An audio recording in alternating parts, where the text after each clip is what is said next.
Story number 1. The Ogre Massacre. This was way back in college. We were a low-level party. Most of us were new to the game, and we were attacked by ogres. The battle went on forever, but things were looking grim for us once the cleric went down. A few rounds later and the ogres were dead, but everyone but one character was down. I was playing this character for a guy who ended up leaving for an emergency. He had no healing magic. After everyone was bandaged, I looked to the nearby cave for shelter. We realized there were likely ogre children in there. Nobody could figure out how to tell if anyone was still in there and how to get them out if they were. I had 2 hit points, and any real fighting would likely end the whole adventure. I told the DM that I cut off the head of one of the dead female ogres, rolled it in like a bowling ball, and braced myself at the mouth of the cave for backstabbing bonuses. They ran out screaming and were killed quickly. The DM looked at me chuckling, as others new to the game were shocked by this.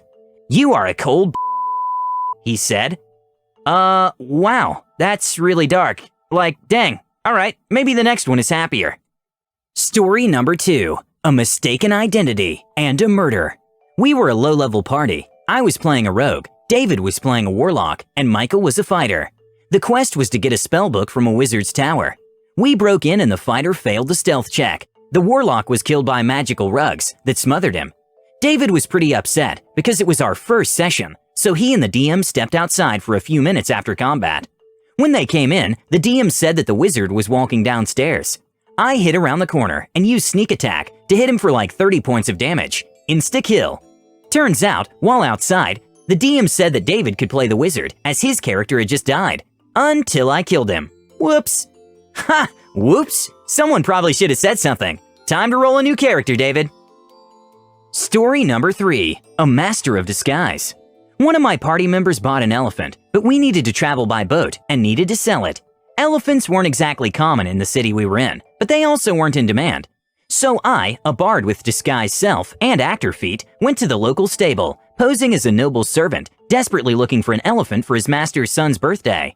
I told him money was no object. He told us that he heard of an elephant in another city, so I told him that I would go there, but would be in town for a few days while arranging travel. A couple of days later, we had the owner of the elephant go to the stable, looking to sell. The stable master saw the opportunity for profit and tried to buy at cost.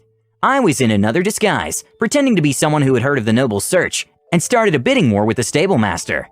Once the price reached 500, I told him that I would buy it for that price, but I would need a day to gather the money.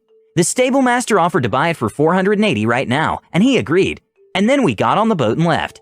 The stable master later hired some mercenaries to try to track us down when he figured out he'd been swindled, but I used another disguised self to make them think they were following the wrong group. When in doubt, act your way out. You don't always need to kill everything. Story number 4. Me. I'm the BBEG now. A few years ago, I played in a Pathfinder campaign as a lawful good sorcerer with a long story arc in which I fully intended he would fall into evil. I used his bloodline, Infernal, I can't remember the name, as the basis for this.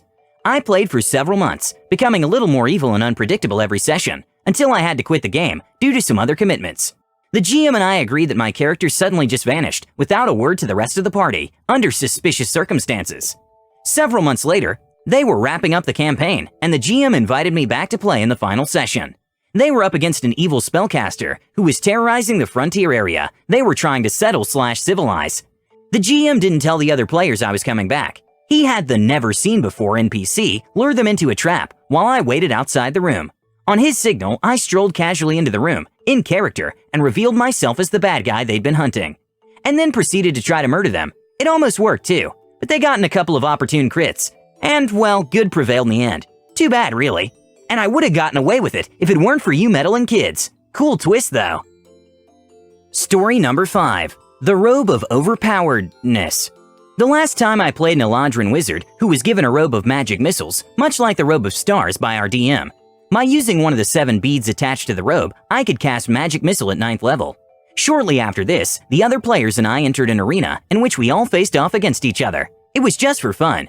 We wouldn't die from our wounds, and once we left, any magic we exhausted would be returned to us. Everyone kept attacking me because they felt with my robe I was the biggest threat. And they were right. Once I finally got the chance to attack, I expended all the beads on my robe. With some damage modifiers I was using, combined with the force of the missiles, I obliterated the arena and everyone in it. I won the battle. Who didn't see that coming? Story number 6. Don't hate the bard for being a bard. My DM hated my bard. My bard was suave, sexy, open-minded, and could seduce his way out of situations. So the DM kept trying to off my bard and lured him into a succubus's lair to hopefully give him death by snoo-snoo. Bard survived. With a series of good rolls, he satisfied the succubus enough that she promptly fell asleep. Bard snuck out and rejoined the party because he was bored. He eventually settled down with an orc warrior. Reminds me of a book I read. Can you guess which one? Story number 7. Why does everyone keep dying? Had a rogue in our party. Every person we met needed something to keep from dying. Everywhere we went, NPCs dropped like flies. The DM kept having us roll at random times, so we knew something was up. Turned out the rolls were to see if any of us noticed the rogue poisoning everyone. I mean everyone. He had worked out a signal with the DM for when he wanted to kill someone, and he got away with it forever. We didn't realize his rolls were for if the poison worked, and ours were for if we noticed. He finally rolled a 1. The NPC noticed what he was doing, and the plot was exposed. Turned out he was a spy working for the main bad NPC. When asked why he didn't just try to kill us, and not just those helping us, he said, "What makes you think I haven't tried?" That's pretty great. Poison for you, and a little poison for you. These were pretty awesome and downright evil stories. Tell us what you thought, and tell us about your awesome and evil stories. Don't forget to subscribe to our channel, All Things D&D. Our next video will be posted in 2 days, so stay tuned for more amazing Dungeons & Dragons content.